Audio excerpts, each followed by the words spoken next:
حضور فرماتے ہیں، رب فرماتا ہے سورۃ فاتحہ آدھی میری ہے آدھی میرے بندے کی ہے۔ جب اس نے کہا الحمدللہ رب العالمین الرحمن الرحیم مالک یوم الدین ایاک نعبد و ایاک نستعین،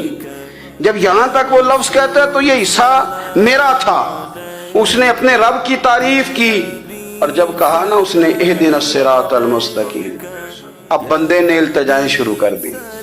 اس نے کہا کہ مالک بھی تو ہے، رحمان بھی تو ہے، رحیم بھی تو ہے، عبادت بھی تیری کرتے ہیں تو مدد بھی تو تجھی سے مانگنی ہے نا، اب مہربانی فرمانا اہدنا الصراط المستقیم، ہمیں سیدھا راستہ دکھا دے، صراط الذین انعمت علیہم، ان لوگوں کا راستہ دکھانا جن پر تو نے انعام کیا ہے، غیر المغضوب علیہم ولا الضالین، ان کے راستے پہ نہ چلانا جن پر تیرا غضب ہوا،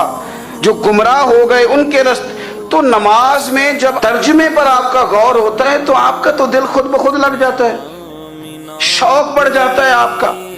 تو اتنی چیزیں ہم زندگی میں یاد کرتے ہیں، تو اگر ترجمہ بھی نماز کا یاد کر لیں